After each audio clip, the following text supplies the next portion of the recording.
Showbiz দুনিয়ার আলোচিত দম্পতি ইরেজ জাকের ও জাকিয়া রাশিদ মিম, একজন শক্তিমান অভিনেতা, অন্যজন গ্ল্যামারাস ব্যক্তিত্ব। আজ জানাবো এই তারকা জুটির গল্প।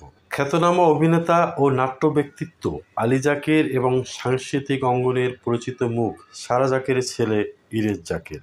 পারিবারিক আবহ থেকেই বেড়ে ওঠা, আর সেই ধারাবাহিকতায় নাটক, বিজ্ঞাপন আর ওয়েব কন্টেন্ট সব জায়গাতেই অভিনয় দিয়ে নিজের জায়গা দখল করে নিয়েছেন তিনি। অন্যদিকে তার স্ত্রী জাকিয়া রাশিদ মিম, তিনি মূলত পরিচিত অভিনেত্রী রাফিয়াত রাশিদ মিথিলার বড় বোন হিসেবে।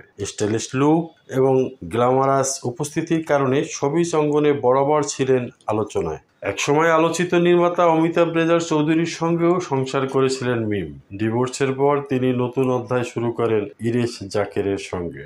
2018 সালে তাদের বিয়ে হয়। তারপর থেকে ব্যক্তিগত জীবন ও কেরিয়ারের নানান সাফল্য মিলিয়ে এই দম্পতি হয়ে উঠেছেন আলোচনার কেন্দ্রবিন্দু। সোশ্যাল মিডিয়া তাদের পারিবারিক মুহূর্ত, ভ্রমণ আর স্টাইলিশ উপস্থিতি ভক্তদের কাছে সবসময় আকর্ষণীয়। অভিনয়ে বহুমুখী প্রতিভা ইরেজ জাকের এখন টেলিভিশন ও ডিজিটাল প্ল্যাটফর্মে সমান জনপ্রিয়। অন্যদিকে মিম নিজের স্টাইল আর পারিবারিক সংযোগের মাধ্যমে শোবিজে সক্রিয় থেকেছেন। শোবিজ দুনিয়ায় আলোচিত এই জুটি ইরেজ জাকের ও জাকিয়া রাশিদ মিম তাদের কেরিয়ার, পারিবারিক পটভূমি এবং স্টাইলিস্ট লাইফস্টাইল দিয়ে ভক্তদের আগ্রহের কেন্দ্রবিন্দুতেই রয়েছেন। এমন তারকা খবর নিয়ে থাকুন আমাদের সঙ্গে। আপনারা দেখছেন দৈনিক কর্ণকণ্ঠ, সবার কথা বলে।